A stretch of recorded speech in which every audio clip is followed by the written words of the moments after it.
Hi everyone and welcome back to Sean's Showcase Cinema.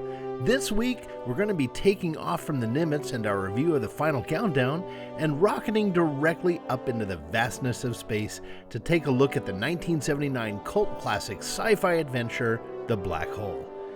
Now this is another childhood favorite of mine and I am so excited to share it with all of you.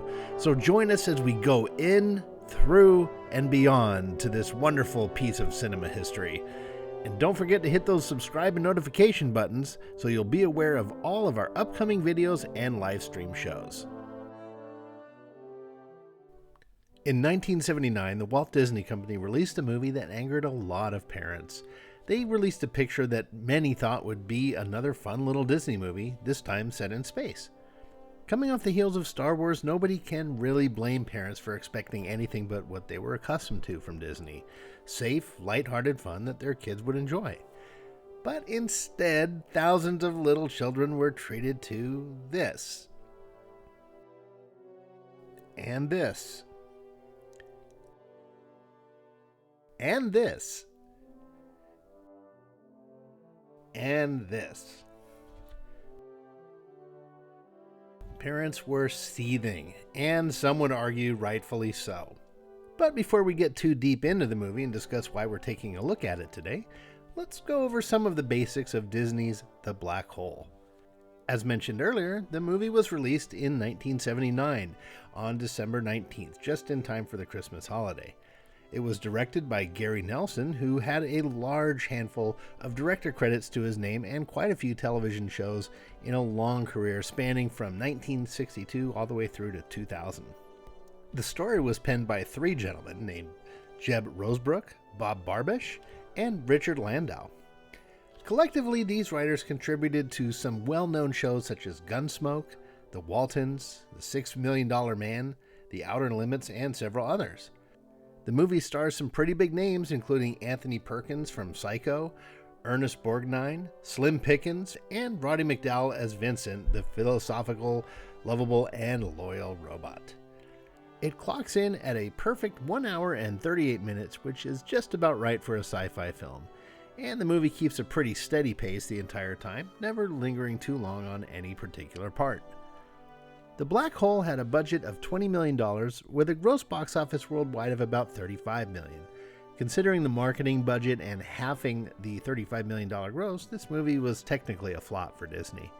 But thankfully for us, like so many movies of the era, especially sci-fi, The Black Hole ended up having a cult following that continues to this day. And now, just like when we used to go to the video store, let's read the back of the box and see what it says. There is a place in the universe beyond man's vision, yet within his grasp, the most powerful force in the cosmos, where the here and now may be forever. It goes through space, swallowing everything in its path. Radio waves, light, even planets and stars. Now, man is about to enter the black hole. Captain Dan Holland, First Officer Charles Pizer, journalist Harry Booth, and scientists Dr. Alex Durant and Kate McRae are all aboard an Earth discovery vessel on a fruitless search for life in space, where they encounter a lost spaceship perched on the event horizon of the universe's most powerful phenomenon, a black hole.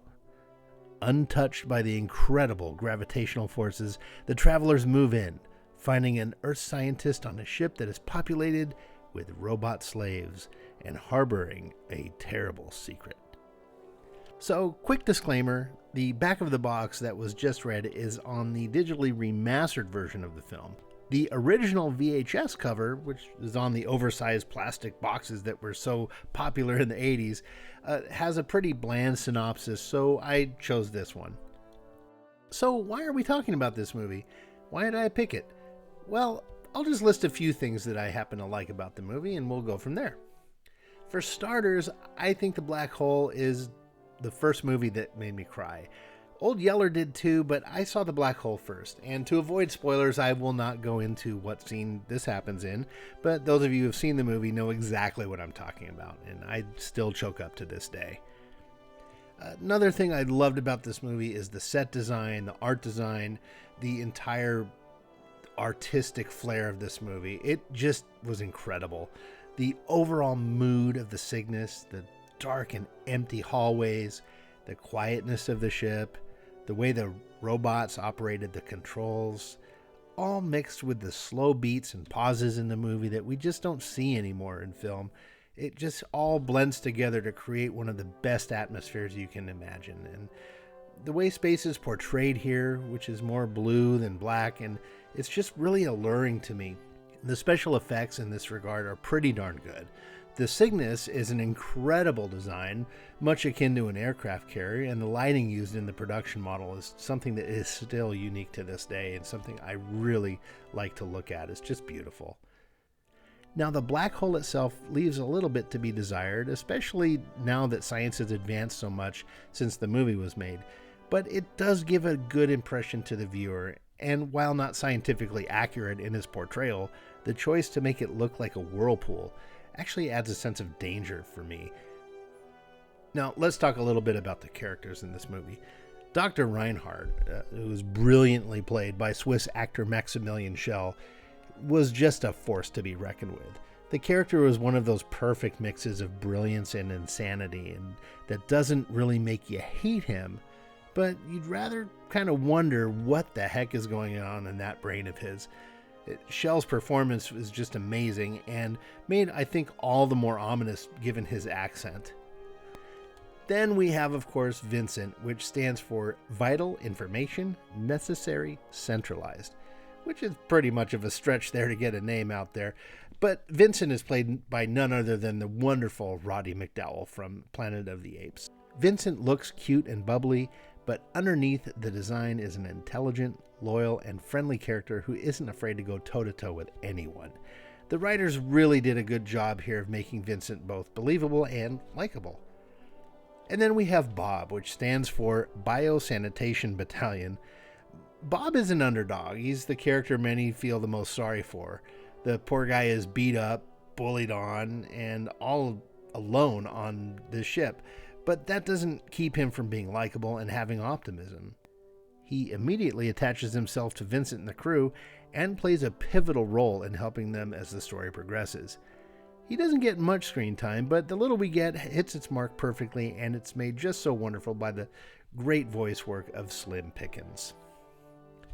And while we're on the subject of awesome robots, how can we not mention Maximilian? I can only think that whoever designed this robot saw him in a dream, or more likely a nightmare. I mean, just look at him. The eye, the blades, the deep sounds made when he moves. He scared the marbles out of me as a kid, but Vincent's bravery actually allowed me to watch him without covering my eyes. The rest of the characters are great, but we won't go too much into them on this discussion. The ones that I just mentioned are my favorites. So, final thoughts on this one. There's just so many things one could say about the black hole. And while not all of them are positive, on the whole, this movie has a place in the hearts of millions of science fiction fans. From its foreboding musical score to the lovable robots, the incredible set design and mood of the entire film, and even to its deep philosophical and some would even say religious undertones, The Black Hole is a movie that may have been a bit ahead of its time.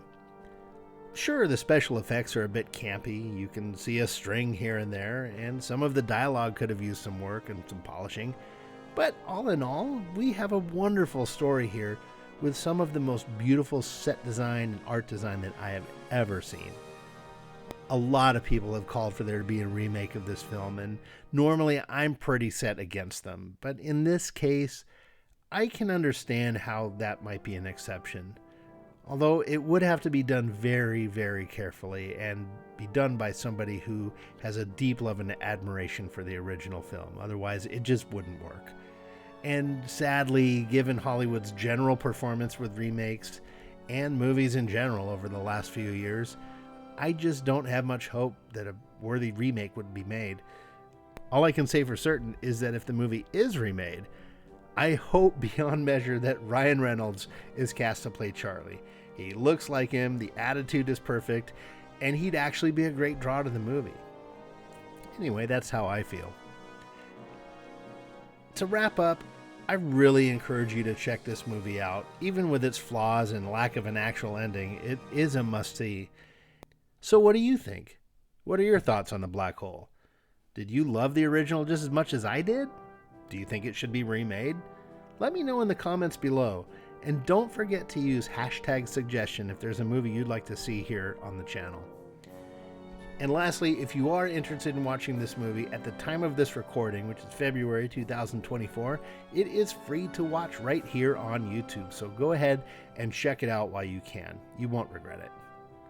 That's it, everyone. Thank you so much for your attention. Don't forget to hit that like and subscribe there on the bottom, and check back later for more movie reviews, live streams, and a whole lot more. See you down the road.